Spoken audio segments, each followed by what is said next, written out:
Welcome to the Good Faith Podcast. I'm your host, Curtis Chang. And the Good Faith Podcast is a production of Redeeming Babel, and it's where friends who follow Jesus help each other make sense of the world. And as I think any Christian trying to make sense of the world, a question that should nag us is, why are there poor people? Why are there extremely poor people like the homeless? I bike 3 times a week on a trail near my home called the Los Gatos Creek Trail. In the past years, there's been a proliferation of homeless encampments. And whenever I bike past these encampments that are made of plastic coverings and shopping carts, and I'm reminded of this quote from a book that we will be discussing today. But the epigraph to this book has a quote from Leo Tolstoy. And the quote is, "We imagine that their sufferings are one thing and our life another." And I think what Tolstoy is saying is that when we look at people who seem to be suffering, it can be very tempting to view them as completely other, have their life as completely alien to us.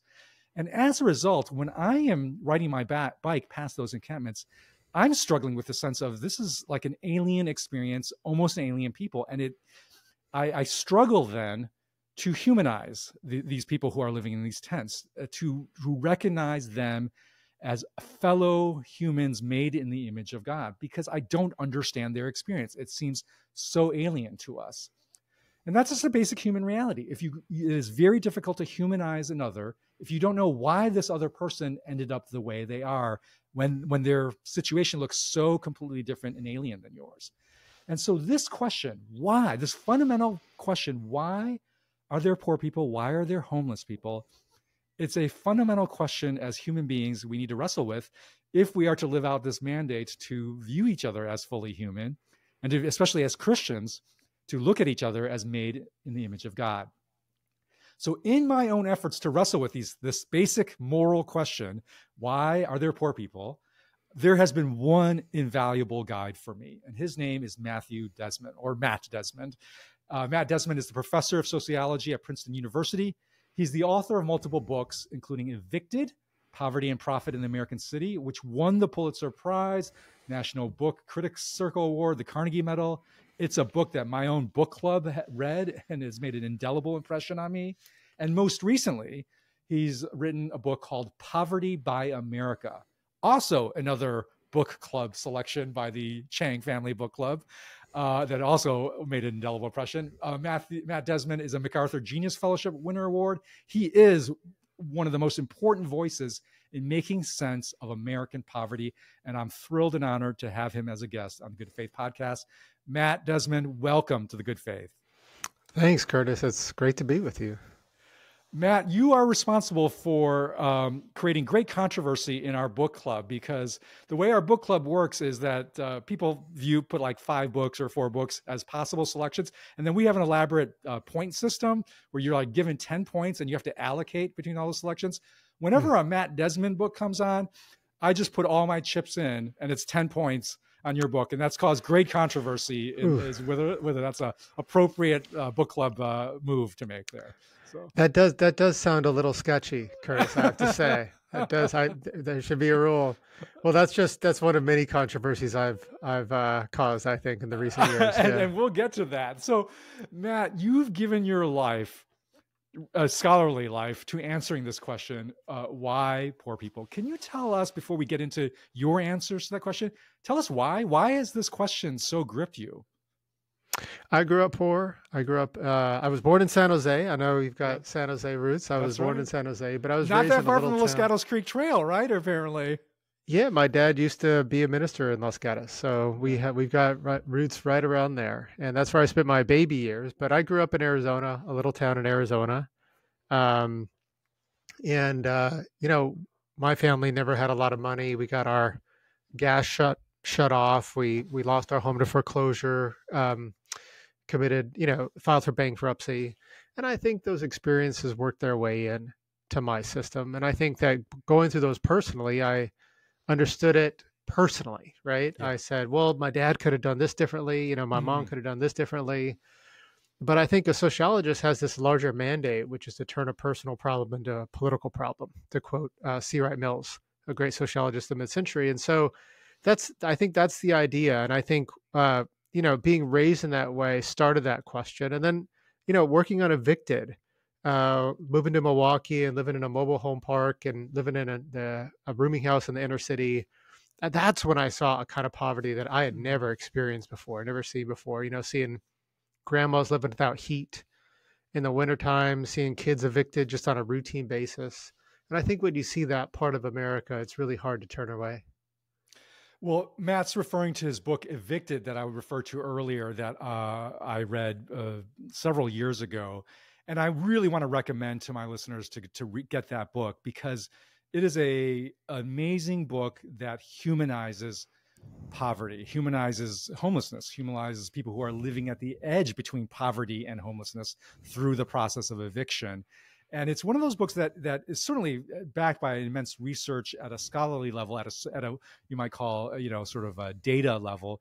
But the beauty of it is Matt, you go back to the old school sociology of lived experience, closely observed experience, and integrating that with the sociological analysis. And it has this ultimate effect of converting the heart and mind to understanding the other. So tell me, when you went through that experience where you actually moved into a trailer park to do that, what was the light bulbs that went out? Describe that process, because you grew up poor, I would think this experience, but what was it about that experience that even further kind of opened your eyes? I think seeing the depths of poverty was shocking and was deeply moving. I remember being on a sheriff eviction ride one day. It was like a cold spring day. And I'd seen a lot of evictions at this point, and was embedded with the sheriff's squad that day. And what you do, the sheriff will pull up, and he's got a gun and an order that says your house isn't yours anymore. And there's a team of movers with him, 10, 12 guys that are willing to take all your stuff and put it in a big truck or put it on the sidewalk.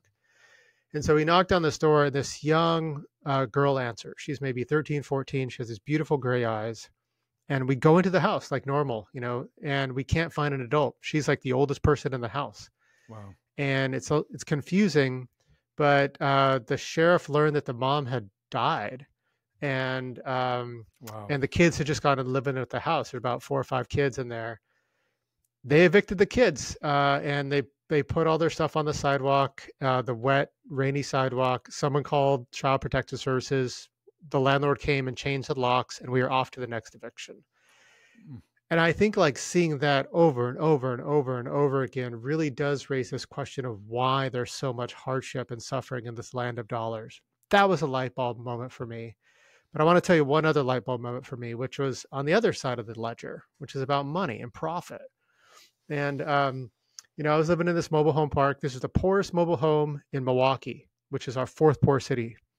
And so the landlord opened up his books to me so I could look at his numbers and see how much he was losing to vacancies, missed payments, how much he was spending on the lights, the trash, eviction court, maintenance, all overhead, everything. And what I learned after calculating his bottom line was that the owner of the poorest trailer park in Milwaukee was taking home over $400,000 a year after expenses. And, his tenants were literally collecting cans to make rent. And so that's something that really hit me hard too, which was like, wow, there are winners and losers. And maybe there are losers sometimes because there are winners. Well, now we're getting to I think the heart of your work, that is at once complex and at once absolutely simple in terms of your answer to the question, why are there poor people? So explain more. I think what's behind those two dual stories you just laid is, I think there's a moral point that you're making about the answer why. So can you expand on that? Yeah, I read this novel by Tommy Orange.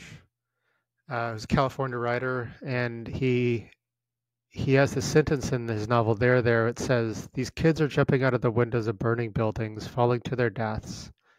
And we think the problem is that they're jumping." And when I read that, I was like, man, that sounds like the American poverty debate to me.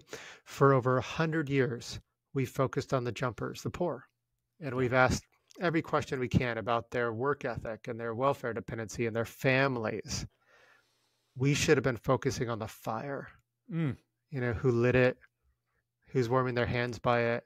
And this is a book about the fire. There are so many people struggling in America because many of us who are not benefit from that arrangement. We consume the cheap goods and services the working poor produce. Many of us are invested in the stock market. Don't we benefit when our 401ks go up and up and up, even when that comes with a kind of human sacrifice? Yeah. Our welfare state is imbalanced, and maybe we can get into details a little bit more later, but we give the most to families that need it the least. And then we have the audacity, the shamelessness, really, to fabricate stories about poor people's dependency and refuse to reduce their hardship because doing so would cost too much. Isn't that something we profit from? At last, we continue to be segregationist. We draw walls around our communities. We hoard affluence and opportunity behind those walls, and that creates pockets of concentrated wealth. But there's a side effect, which are concentrated poverty neighborhoods outside of our walls. And so I think that this is a book that tries to cut through the abstractions, the justifications, and just tries to make a case that, look, some lives are made small so that others may grow. A lot of us are connected to the problem, but the good news is that means we're also connected to the solution. Mm. All right, but let's stay with before I really want to get to how our connections can be part of the solution, but I think we have a big intellectual and emotional and spiritual barrier to get over to acknowledge the truth of what you're saying, that some people are poor because some of us are rich. That is just so counter to how we've been brought up and raised to think. Explain more, what are the barriers? Why we have these barriers to seeing these connections of other people's poverty with our wealth? Because I think most listeners, or many of our listeners, would say, wait, what? I'm not rich because somebody else is poor. So help us see that. Yeah, I think that we have a tendency to embrace absolving theories of poverty. This is a tendency that exists across the political spectrum. And I think that, 38 million people don't end up below the poverty line in America by a sad accident, And I think that we have to start really looking at the ways that we are intentionally and often unintentionally embroiled here. So let's talk about the welfare state real quick, maybe just as a concrete example. So a lot of times when we think of the welfare state or government spending on poverty, we think about food stamps, public housing, things like that. We should think about that. But a lot of us actually benefit from the government. There's social insurance programs like Social Security, but there's also tax breaks. And let's face it, like a tax break, it costs the government money and it puts money in my pocket. Yeah. And so what we did in this book is we added up everything the government does for us, all those means tested programs that flow to the poorest families, all those social insurance programs, but also those tax breaks. And what you'll learn when you do that is that the average family in the bottom 20% of the distribution, our poorest families, receive about $26,000 a year from the government. But the average family in the top 20%, our richest families, they receive about $35,000 a year from the government. Yeah. So, this is what we're talking about when we're talking about we give the most to families that have plenty already. And a lot of us, gosh, we kind of like those benefits, don't we? We like our mortgage interest deduction. We like getting a break when we save for college, even though the only folks who can do that are really upper class Americans that can squirrel away money for that big expense coming down the road. So I think those are the kind of things I'd like us to start talking about and hopefully bring more into balance. Yeah. I think that's the key eye-opening move in both, I think, Evicted and Poverty by America, is you're trying to see these connections so that we're not living as others, but we're seeing that our respective conditions on the rich, on the poor, it's actually interconnected. And I realized you were starting to open my eyes to this after Evicted, because my wife and I bought our first home in downtown San Jose area, like you said, you're familiar with. And it was our first home. We saved a lot of money. We bought it. But as you know, you buy a home, if you can have enough money that we acquired from our family and so forth like that, you've got a wealth creating mechanism suddenly at your device, especially in the Bay Area. And so when we sold our first home after 10 years, it had significantly appreciated and aided, exactly like you said, by the government, by the mortgage tax exemption. That helped, make our net profit greater. Well, based on Christian conviction, I felt like, well, we should tithe off of this net gain that we've had. And I thought, well, what do we do with this tithe? This is a large chunk of money that, what do we do with it? And that's when we read Evicted. And that's when my eyes opened up. I said, wait a minute, how did we gain this wealth? This found out. Well, one, like you said, government subsidized part of it. But two, we gain it because the overall market has pushed up the short supply of houses and house creation has created such a house shortage that it's created greater value for the house that we own. But there's a downside cost to that. It means rent prices also have gone up along with those house prices, which means in our very neighborhood, we live in the North Side, which is a mixed income neighborhood. In our very neighborhood, there are rental properties whose rental prices have gone straight up with our house value prices. Right. And that has pushed people out of affordability. That has probably led to evictions in our very neighborhood as people could no longer afford the higher rents. And that's when I started realizing, wait a minute, the profit that we are making off of our home sale is actually is creating more hardship for our very neighbors. And it was reading Evicted. I mean, and then it was very sobering for me to realize that. And that's when we realized, look, we've got to we started looking for ways, what can we do with that tithe? And we found an organization called Destination Home. And they were running a program that was giving cash assistance to families who were at risk of being evicted, very much based on the eviction work of the Eviction Lab, realizing if you can give sometimes just even short-term cash assistance, it can make a huge difference between somebody getting evicted and then suddenly their lives start spiraling further and further into poverty, because once you lose your home, how do you get a job? How do you have your kids go in school? And so we've become partners. We were, first early individual donors to that and partners to that work of. And so that I simply share that, and I was thinking whether or not to share that because you don't want to broadcast your giving, as Jesus said. But I share that because there are actual ways we can live out what you're talking about that reestablishes the connections between the ways we've given money and the cost it has incurred on others, and try to make some repair of the imbalance of that. So Matt, help us understand, are there other ways that people can begin to explore reestablishing these connections? Well, I love that story, Curtis. And I love that you shared it, because I think that we have to start talking about this more. Poverty is reproduced in laws and in history and in the job market, but it's also reproduced on the sidelines of soccer games, when we're complaining about taxes. It's reproduced, when you're visiting your friend at your church and someone says, "Did you see that affordable housing development? I'm going down to the zoning board meeting. I'm going to vote against that thing." You too, right? It's reproduced in those moments too. So I think that part of the work is to kind of embrace this mission of being a poverty abolitionist, being like, I'm going to divest from poverty in my consumption choices, my investment decisions, my living choices, in a way that can happen big and small. So you asked how to be involved. Let me give you 5 quick things. All right. So number one, we have all got some influence somewhere. We're an elder at our church. We're on the school board. I'm a professor, right? I could be asking, how much are we paying our landscapers? Are we treating our adjunct faculty well? Flex our influence in solidarity with the poor where you have it.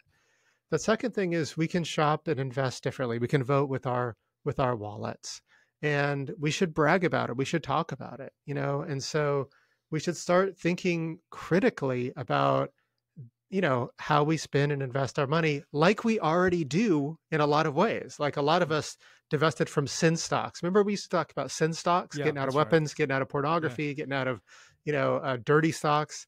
Why don't we do that with companies that exploit their workers? Let's start thinking about economic justice as a value we live through on a day-to-day basis. The third thing is, I think we do need to talk about taxes differently, like you just modeled right here. And, so the next time tax season comes and your neighbor leans over the fence and says, "Oh my gosh, did you see the bill?" Responding in a way that's not normal, like saying yeah, I got I got a mortgage interest deduction on this house. Look at my house. Yeah. And this is insane because there's over 1 million public school kids that are homeless. So I've donated my interest deduction savings, and I wrote my congressperson saying we should wind this down for folks like me. Yeah. Now that's a different conversation, right? It's an awkward That's right. conversation, but that's how we kind of change the common sense. Yeah. Okay, number 4, and this is especially for folks that are living in affluent segregated communities. We got to push against that. We got to push against these walls we've built, and we got to go down to the zoning board meeting, and we've got to stand up and be like, look, I refuse to deny other kids opportunities my kids get by living in this neighborhood. Build it. That takes courage. That's going to cost you friends maybe and neighbors, but I mean, what does it mean to live a Christian life if we're not doing something like that? And then 5th, we can get involved with anti-poverty movements, and there's movements all across the country. There are faith-based movements and non-faith-based movements. And if you are interested in checking these out, I've got a website for you. It's called endpovertyusa.org. Okay, and it we'll just get the link in the show notes. Yeah, excellent. Thank you. So it just profiles all these amazing anti-poverty groups all around the country putting in work that you can plug in with. Matt, I love that you're giving us these 5 steps, because I think one of the sort of mental constructs, I think you were saying about that absolving theories or absolving mental frameworks of poverty is the very belief there's nothing that can be done. The misquoting of Jesus that says, well, the poor you shall always have with you, which is completely quoted out of context. Jesus was not saying, therefore do nothing about poverty. Right.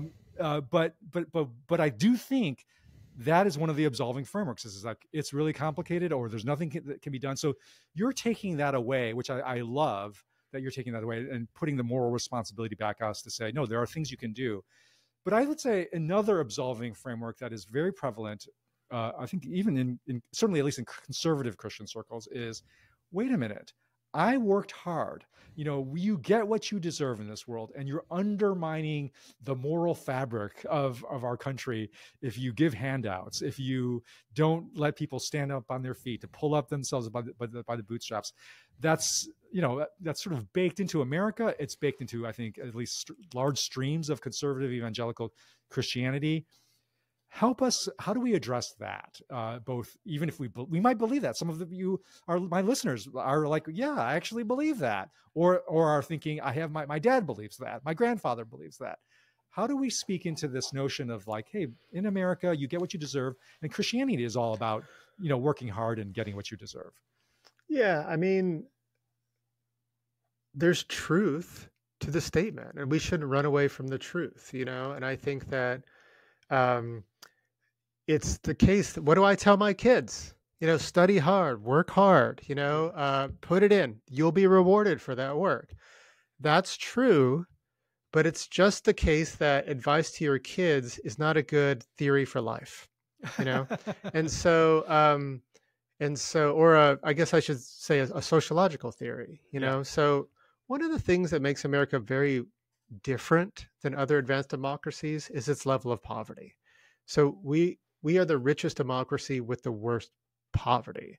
Like, just to put a number on this, our child poverty rate, it's not just like higher than other countries, it's double. It's double South Korea's, it's double Germany's, it's double Canada's. Does that mean we just have a lot more lazier Americans? Yeah. I don't think that's what it means. Yeah. And I think that if you're spending time, if any of the listeners on this call too have spent time with like underpaid, grueling work, flat out that you can't really work your way out of poverty in America. Give it a try if you don't believe me, And I think that a book like Nickel and Dimed by Barbara Ehrenreich shows this very, very clearly. And so this book, my book, is not calling for an America where everyone gets paid the same. This book is not calling for America where if you work hard or you have a unique idea or unique skill set, you're not rewarded for that. I'm not calling for that. I'm calling for the end of poverty.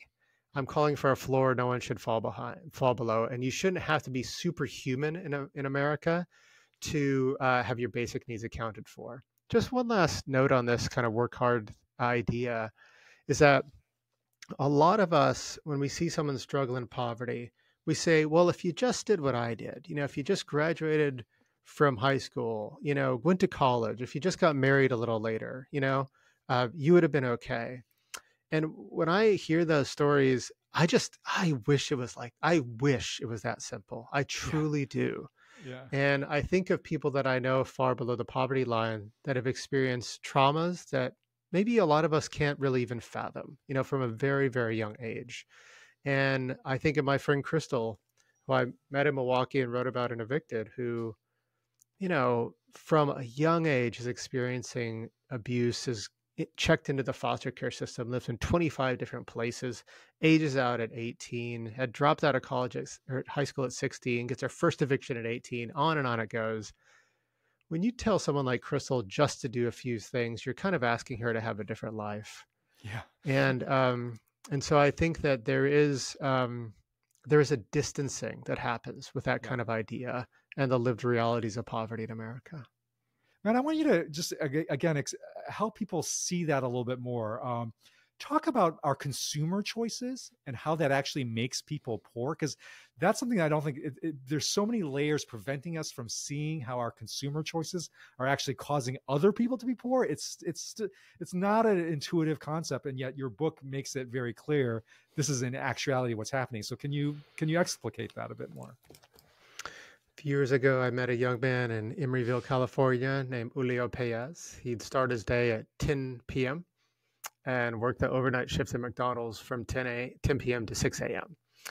And then he'd have 2 hours to shower and rest. And then he would clock in at Aerotech, going anywhere where the temp service sent him between 8 a.m. and 4 p.m.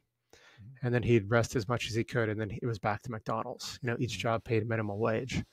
And Julio told me, he had to work that much just to afford the little apartment he shared with his younger brother and his mom in Emeryville. And one day his younger brother, Alexander, who was 8 at the time, was like, bro, I'm saving up my money. And Julio was like, why? And Alexander's like, I want to buy an hour of your time. How much for an hour to play with me? Wow. And Julio just looked at his brother and wept. And not long after that, he collapsed in the aisle of a grocery store. He was 24 years old when that happened.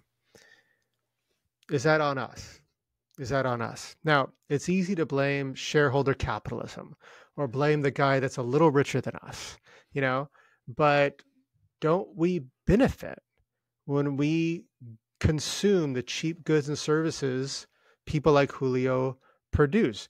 Don't they pay the price when we raise a fuss if those prices go up a little bit because wages are going up a little bit? It's easy to think of the stock market being driven by 12 guys in a smoky room in Manhattan, but half of us are invested in the stock market across the country. Yeah. That matters, with respect to our connection to the kind of suffering that people like Julio express. When his wages are kept low, profits go up, and some of us benefit from those profits. And so I think that this is a connection we need to start making. Let's think about it like with environmentalism. A lot of us know that what we need to do to fight climate change is to think about global policies, big action from Congress, for sure. But also what are you eating, Curtis Chang? What are you driving, Curtis Chang? What am I driving? What am I eating?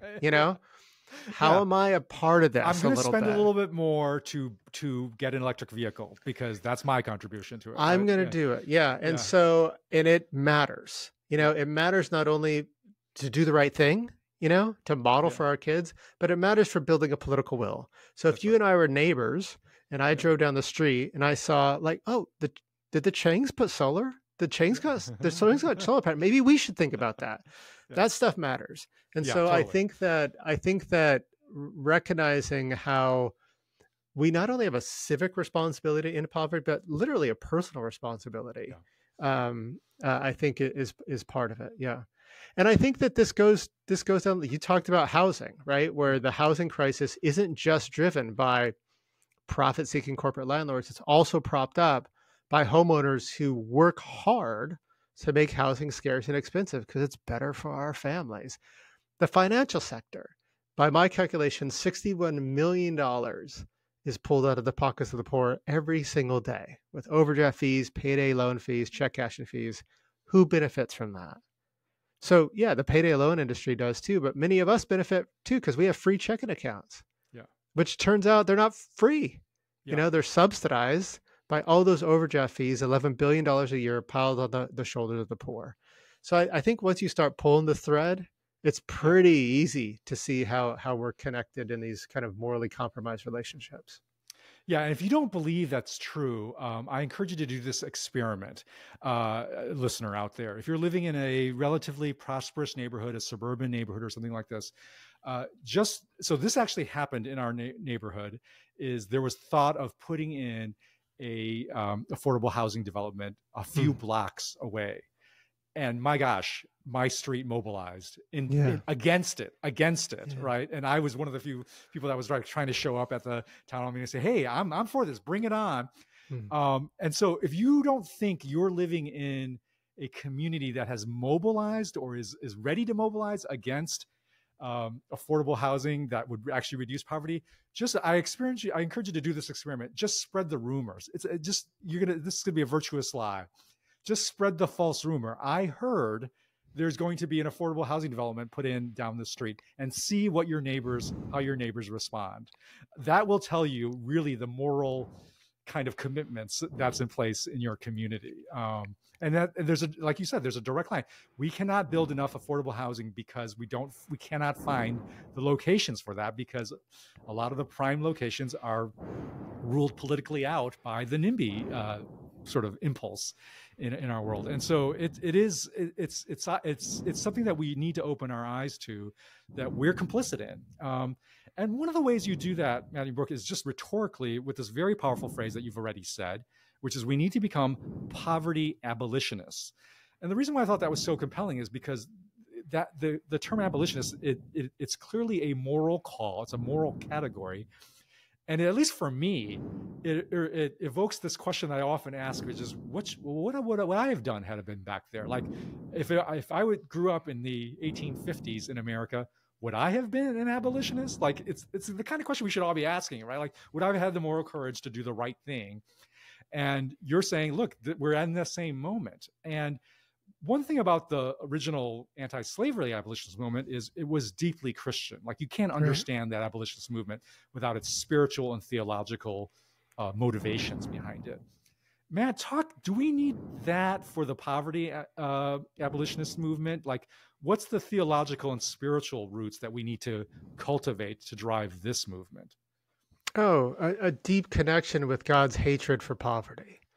When I read the Bible, I read about a God who deeply, deeply hates exploitation. Isaiah 61:8, I, the Lord, hate injustice. I hate robbery.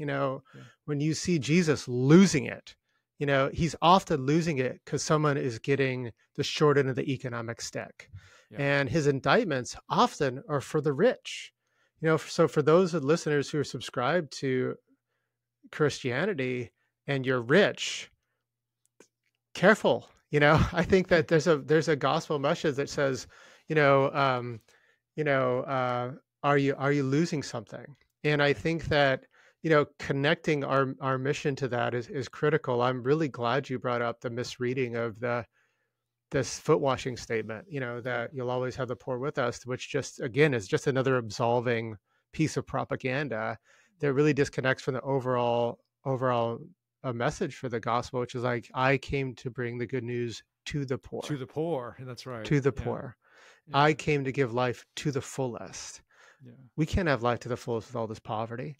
And I think that one of the connections between the book and I think the gospel message is like, what I'm asking us to do is to sacrifice a bit. I am. Yeah. I'm asking us to take less from the government. I'm asking us to make harder consumer investment choices, maybe ones that aren't as lucrative. I'm asking us to open up our neighborhoods. But what we get in return is we get a safer country, we get a more vibrant country, we get a healthier country. And I think that we reap a moral return as well. And so I think that there's this old line from this book called The Book of Sands, where the author says, if you want your people to build a boat, don't gather the wood, but make them long for the edge of the sea. So part of being a poverty abolitionist isn't just saying, okay, I'm doing this because, the gospel tells me to, or because I think it's the right thing. It's also like, I'm doing this because this will give us a better country. This Yeah. will leave me without that pit in my stomach that I feel when I worry about my kids. This will leave me with streets that are full of hardship and Yeah. destitution, And so I think that a lot Well, of us, even not to mention the sense of shame, ickiness, guilt yeah, that that's I right, have that's right, when I'm riding that's my right. bike down Los Gatos Creek Trail. That's You exactly know? right. Yeah. That's exactly right. And so I think becoming a poverty abolitionist is connected to old abolitionist movements in at least two ways. Like the abolitionist movement against slavery, poverty abolitionism views its enemy as an abomination, right? Something that can't be tolerated. We don't want to Mm, reduce slavery. We want to end it. I don't want to yeah. reduce poverty. I want to end it in Yeah. America. And I think it shares with other abolitionist movements this deep conviction, and this is what we've been talking about, that profiting from someone else's pain is corrupting, right? It That's corrupts right. all of us. Yeah. Right. So just like the northern abolitionists would say, look, we cannot buy goods Right. produced off of the backs of slaves. We can't Right. buy this shirt this cotton shirt that was based on slave labor. We have to have the same lens on consumer goods and consumer decisions that are based on the poor, on poor labor. Help us think a little bit more about that. Like, how would we do that practically? How would you even begin the work of discerning, hey, are my consumer decisions or my investment decisions benefiting from the exploitation of the poor? Slow down. We can slow down. And Mm. so, we often know what stores are environmentally just or are living up to certain environmental standards. We say, look at my cucumber. My cucumber is from this farm down the road and it's organic and locally grown. And we have no idea how much the farmhand got paid picking it. Right. And Right. so let's ask that question. Let's slow down. We can connect with groups like B Corps or Union Plus. These are organizations that kind of curate lists of businesses that are doing right by their workers. If we have a choice, why not spend our money at those kind of places? If you want to buy candy, why not buy candy that's union made instead of candy that maybe the workers got a little shorter in the stick? And it's pretty cool, actually. I got a pair of dress shoes the other day from this company called Beckett and Simon. It cost the same as other dress shoes, but it took weeks and weeks to get them. And I got them, and there was a little note from the person that made the shoes. It was like, we've made these shoes under fair working conditions. Thank you for buying these shoes. And now that's different from Amazon Prime. They arrived the next day, but I think slowing down and doing our homework and being mindful of these steps and talking about it with our friends. Because if we just do it for ourselves, it's our little thing. If we talk about it, we can start building the political will. One last thing, because I know some business owners are probably listening to this podcast. They are, yep. Hey, if you're treating your workers well, I want to know about it. I want you to advertise about it. I was in London a few months ago. If you walk down the streets of London, there are these stickers on the doors of businesses, and they say, this business pays a living wage. It struck me because we've got a lot of stickers on our businesses these days. But it's not that one. We just often have no idea how the workers are treated in the store. So if you're treating your workers right, and I hope you are, make that part of your marketing campaign. I think that should be a flex that more business owners do. I love that idea. I do think this idea of creating a new norm in business, in our church, in our Christian communities, and so forth, that poverty is poverty about the ways in which we're entwined in poverty ought to be reflected, ought to be brought out to the surface more. I think is such a important idea. Matt, what other kinds of decisions in other realms of life should a poverty abolitionist mindset begin to infiltrate? So there's consumer choices we've talked about housing decisions, the ways in which we protect our housing values. Are there others that you really want to call out? We talked about zoning board meetings, and I just want to double underline, emphasize that. I mean, on most residential land in America, it is illegal to build anything other than a single detached family home. That's right. Same So if that's true in my neighborhood. Yeah. exactly. And Yeah. so like when those proposals get brought up, I was just in Santa Clara County a Yeah. few weeks ago, That's my and county. okay, Yeah. you might have been at this meeting. So there I was don't a think I was, meeting but yeah. where the county had bought a La Quinta Inn, and Mhm. they were turning it into permanent affordable housing. That's right. Yeah. And I spent this is how I spend my evenings when I'm traveling. I spent my evening at the zoning board meeting just seeing anger and fear and vitriol in a single message, you know? And those of us who want a different kind of community, a more open and inclusive community, we got to go to those meetings. We have to show and we up. got to Yeah. say something different. Yeah. That's right. And then I don't know how political you want to get, Curtis, but like we need to start demanding of our political parties and our elected leaders the end of poverty. And so this often means deepening our investments in anti-poverty spending, which is something that can be funded by fair tax implementation. Here's just one quick stat. If you ask how much would it cost to bring everyone above the official poverty line, just like how much would that cost? Mm-hmm. You come up with a figure. It's about $177 billion a year. So like you get that by saying, how far is Matt under the poverty line? He's $1,000. That's 1,000. How far is Curtis? He's 2,000. That's 2,000. That's how you get it. $177 billion.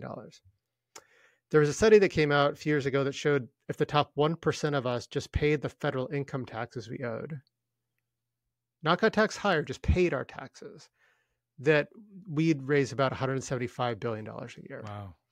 Yeah. So, this is just, we could basically close the poverty gap, if the richest among us just paid what we owed. And I think they're not paying it, Matt, because of tax breaks, or just outright evasion? Outright evasion and shenanigans, tax shenanigans. And so, but I think that thinking about even those those of us who aren't doing that are just benefiting from normal tax breaks, that's something that should be on the table too. We often talk about military spending. We spend twice as much on tax breaks in America. It's about $1.8 trillion a year. And so, I think that asking our political parties, what are you doing to divest from poverty, and how are you trying to bring our welfare state back into a moral balance? I think it has to be part of the solution too. All right, we're talking with Matt Desmond, author of the most recent book, Poverty by America, on how we can mobilize a poverty abolitionist movement, and we'll be right back. All right, we're back with Matt Desmond, and we're talking about poverty and how it is not something inevitable. It is not something that we must accommodate, but it is something that we can actually seek to abolish as an abomination to the Lord, which is the biblical model. And since we're talking about the Bible, Matt, a lot of our listeners are pastors or other leaders of Christian communities. Please speak to them. What is their responsibility in this social moment where poverty is a moral abomination? How can they begin to move their congregations, their networks, their people towards opening the eyes to God's heart for the poor? What's involved in that process? Well, I mean, a lot of power that comes from the pulpit is a moral power, and the ability to steer our conversations, our reflections, to drive where our moral commitments are going. We saw the power of the church during the Affordable Care Act, for example. We saw a last big push for that legislation, often being driven by religious leaders saying, look, it's just wrong that people are dying prematurely in America, or people don't have access to a doctor. That's just wrong. Yeah. And no matter what we think of that legislation, I think the power that was shown by Christian faith leaders during that was incredibly important. So one thing that pastors and faith leaders can do is just use literally their power of the pulpit to dive into scripture that is clearly about exploitation and poverty. And there's plenty of verses to go around to choose from. And have a church-wide meditation, lead Bible studies on that, devote some of your small group time to that. I think that really matters. One of the ways that I wish churches got involved in this more directly is by taking on the payday lending industry. And a lot of churches, not all of them, but a lot of churches sitting on some capital, and they could leverage that capital to give out reputational loans or zero or small interest loans to undercut the payday lending industry and say that they're doing that. And And so I think that's one tangible way that the church could use their resources to Yeah. make a difference beyond the resources of the moral power of the faith community. Matt, I have a question for you. It seems to me, so it's true. There are many churches, including the church, my current church, which actually have financial reserves that I'd never thought about that, but the thought of actually using that capital as the power of capital to undercut predatory lending. That's an interesting idea. But the other capital asset that churches have is their land, is their buildings. And increasingly, because of the great de-churching that's happening, this is greatly underutilized land. Like there are so many churches that are only used one day a week and filled with about 20 people in a building, in a property size designed for like 5 times that number or more. Do you have any thoughts about how we can turn that financial economic asset into an anti-poverty tool? I mean, let's just think out loud a little bit. What if instead we have these, churches often look like these kind of college campuses that are filled once a week, these mini buildings that are filled once a week and then emptied out. And what if they looked something more like mixed income developments? What if there were apartments on the grounds? What if there was a community garden? What if there was a health center and the church is built into that? And it's something that's just much more vibrant and everyday use than it is today. What if the church leveraged its landed capital to literally build affordable housing and model that in a way? I think that would be beautiful. And so I think that I'm so glad you brought up land. In some cities, some of the biggest landlords in the city are churches. And so thinking about how that could be used to advance the kingdom, not only in the way that we usually think about, but in ways that are incredibly tangible to people's life and happiness and well-being, I think makes a lot of sense. I'd be so excited about that. And I think that like a lot of young folks would be excited about that. They would look at a church like that and say, that's the kind of community I want to be connected with. That's right. Hey, so if you were a pastor thinking about that or having done something like that, please let us know here at Redeeming Babel. We'd love to tell your story. And like Matt said, make that a known thing. Make that to build the will to do things differently to fight poverty. Matt, you dived briefly into this, but let's talk politics. My friend David French, Russell Moore, and I have launched where it's a project called the After Party, which is trying to reframe Christian politics from its toxic polarization. And one of the things that we're trying to do is to get out of the left-right binaries and say that there's other ways we can frame our politics. It seems to me like thinking, are you for or against poverty could be one of these ways, which like, look, we're not saying left or right. Both sides have ways in which they are defending, current practices that are fostering poverty. Help me think through that. Partner with me for a moment now. Like, how would we reframe politics along a poverty abolitionist framework? For us to have an abolitionist movement in this country against poverty, it has to be a mass movement and with an emphasis on mass, right? Yeah. And that means that there are people in the tent that you don't agree with about everything. There are people in the tent that are committed to poverty abolitionism, but see gun rights very differently, abortion very differently. Yeah. And that is a very difficult thing to create, but we have to start creating it. The good news is there's a lot of promise here. The old myths about poverty are dying. I truly believe that they are dying, but it's up to us to start building a new story. Yeah. And I think that it's like that old Gramsci line, the old is dying, but the new has not been reborn yet. And so, oh yes, that old Gramsci line that we all like, he's referring to Antonio. Is it at Gramsci? So like, if you read the polling numbers, right, most Democrats and most Republicans think the minimum wage is too low. Most Democrats and most Republicans think the rich aren't paying their fair share of taxes. That's right. Most Democrats and most Republicans think that poverty is a result of a structural obstacle, not a moral failing. That's interesting. And I think that means that there's potential for a mass movement against poverty that crosses conventional divides. Interesting. I have this little story in the book at the end where there's a group called One Fair Wage, and they're fighting against tipping wage and small wages, and they're protesting in Albany, mostly Black and Latina women from New York City. and it was the same day as a Stop the Steal rally. They didn't know it. So there's a lot of kind of white guys in MAGA hats, you know? So the Stop the Steal guys come over to the One Fair Wage folks and are like, what are you doing here? What are you protesting? They're like, we're fighting for higher wages. And the Trump supporters were like, we want higher wages too. And they shook their hands. They joined the protest. That's amazing. Yeah. And so, I mean, this is not to discount real divisions in the country, but on this issue, I think there is a lot of problems. Matt, I want to head to the finish line here by asking you to reflect a little more personally, because clearly this is an issue that has gripped you, that has defined your life.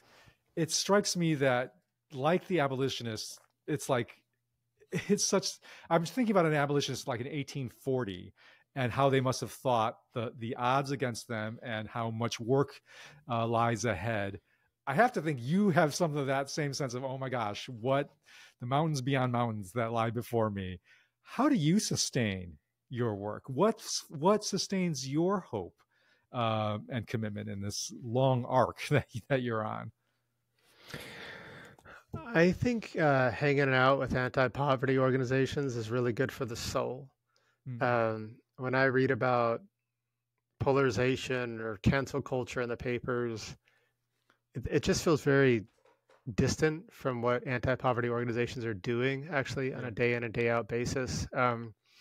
Spent time with this organization right before COVID called United Renters for Justice, and undocumented immigrants didn't speak the same language, fighting a negligent landlord, and they were actually trying to buy back their properties from him. And he was like, all right, give me $7 million. These are guys that like work overnight security and at the airport and stuff. And they're like, okay. They started raising the money, and they raised the money. But it kind of came to a head. The landlord was going to evict everyone, and went to a jury trial. And we were waiting for the jury to decide. And one of the tenants leaned over to me, and she said, it's taking this jury so long. They're asking themselves, why do these tenants want this rundown building? And it's because people have forgotten how to dream. And I was like, oh, man, have I? Maybe, yeah, I think I've forgotten how to dream too. Yeah.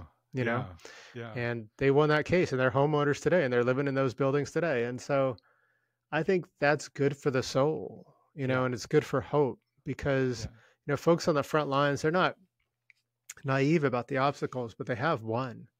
And I think that their winning is contagious. Go ahead. I hate poverty. I just hate it. And I think it reduces us to, to shells of ourselves. We're born for better things. And I just think that those of us who do hate it and those who are fighting it, I think we know what we're up against, but I think a lot of us are hopeful too.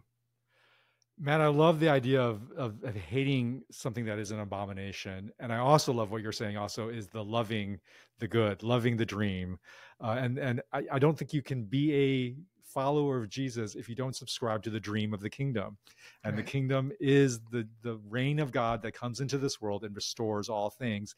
And the scriptures read, all the prophets read Jesus, that dream, the dream of the kingdom finally consummated and made real in this world, does involve the abolition of poverty. There's just, it's crystal clear. It's undebatable. And so hating the abomination, loving the dream, those are great words for us as a listener. Thank you, Matt, for coming on The Good Faith and sharing both of those words. No, thanks, Curtis. This has been great. I really appreciate you. All right, listeners, once again, next week, we will gather to dream as we gather around the campfire. Thanks so much.